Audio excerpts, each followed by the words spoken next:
Okay, let me start by thanking all of you for posting your questions and making this video possible. I thank you.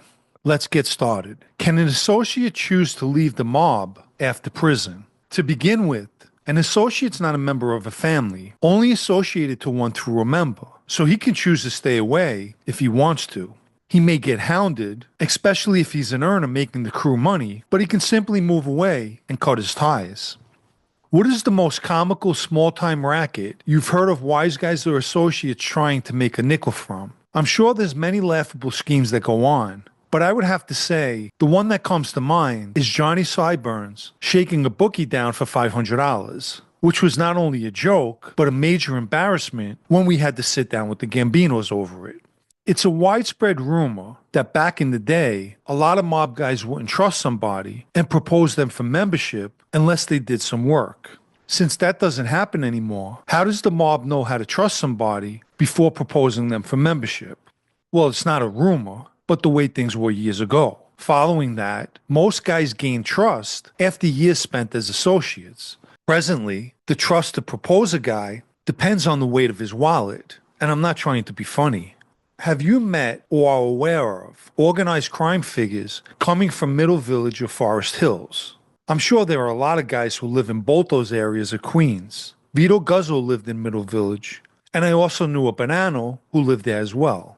If a member's son or daughter is getting married, can he keep the wedding low-key and not invite his friends? Have you ever heard of this happening? Yes, I absolutely heard of this happening. A guy can invite no one and just his family, and it's fine. Where it can become an issue is if he invites certain people and not others. But for the most part, no one really cares. How would two guys claiming the same associate work out? There would be a sit-down or a series of them, and one guy would walk away with the associate, plain and simple. In your opinion, why wasn't Tony Muscatello ever straightened out? Do you know if he was proposed and refused? I honestly don't know the answer. He was treated as if he was, I'll say that, and I doubt he ever refused. Trust me, at the end of the day, he's much better off now. What would happen if shelf members made their own family? Years ago, that wouldn't happen for the obvious repercussions. In present day, maybe they'd be the sixth family. How prevalent is it for members of that life's children to use their father's reputation if they get into a jam or if they want something for nothing? Not everyone's kids are like that. In some instances, they may not have to say a word, and maybe someone knows who their father is. And this is more common than not. If people respect the father, it's only natural that they respect his kids. I remember picking up a check for Vic's daughter and her friend one night, and it was done out of respect for Vic. What would happen if a wise guy found out a drug dealer who's an associate of another family was selling drugs to his son? Could he go after the guy, or would he have someone from that particular family handle the issue? If he's smart, he never goes to another family with this issue and handles his own business. It becomes a personal issue once it involves his son, and no one can question his reaction. If a wise guy prefers to carry a wallet instead of a wad of cash in his pocket, would they be reprimanded by their captain for violating the rules? First of all, it's not a rule that a guy has to keep cash in his pocket. And if he wants to use a wallet, he can. Have you ever run your own card game? I did not, as that wasn't my thing. Did you ever meet Vincent Casablanca? If so, what was your opinion of him? I've met Vinny many times at wakes and the club up in the Bronx. We didn't have any long discussions, so I don't have any opinion other than he seemed like a nice guy. How common is it in that life where civilian friends suspect or figure out what you're involved in? Do they ever pick up on things, or even foolishly, flat out ask if you're involved in anything? Naturally, this depends on who it is and how friendly that person is with you. Does this take place? Of course. Most people like to make a joke of it, or suggest that you're part of the mob. But what's more important is how you respond. What did Joe Bonanno do during his retirement in Tucson, Arizona? Was he involved in any criminal activity there? I have absolutely no idea what Joe Bonanno was doing. I've read that the FBI was going through his garbage, but I doubt he personally was doing anything illegal at that point. Did Big John have any associates that he wanted to propose during your time?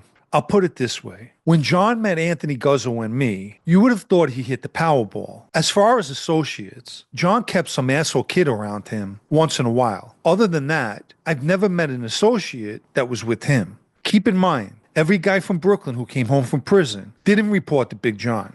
I know a lot of mob movies seem to glorify the lifestyle, but if you have any, what are your favorite mob movies? Look, in all sincerity, aside from The Godfather, which is considered a classic, I don't have any favorites. Of course, I watched a lot of movies, but I'm really not into mob movies. If you haven't liked this video yet, please take the time to give it a like, as it helps with YouTube's algorithm.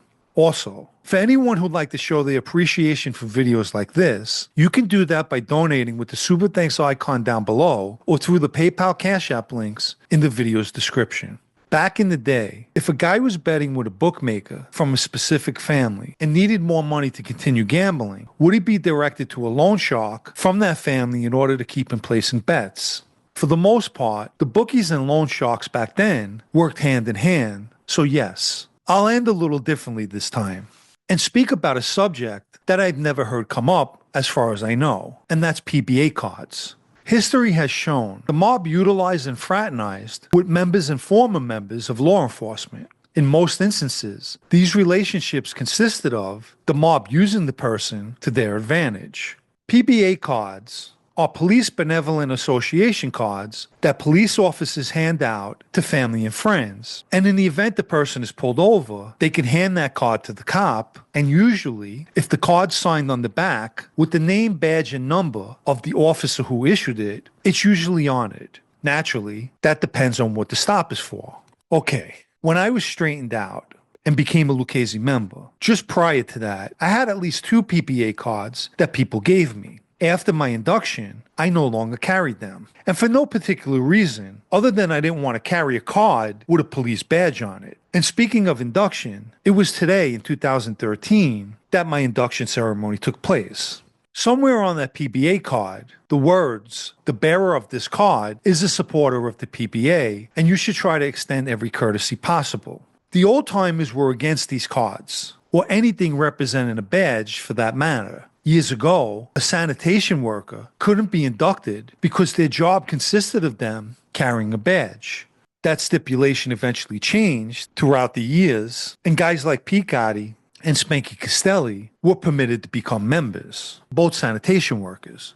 What I found interesting is that certain guys who were members did carry PBA cards on them, which, if you think about it, is hypocritical, as law enforcement is the known enemy of the mob. Yet to get yourself out of a ticket, you'll walk around with a card with a badge on it that you hand over to the cop who pulls you over.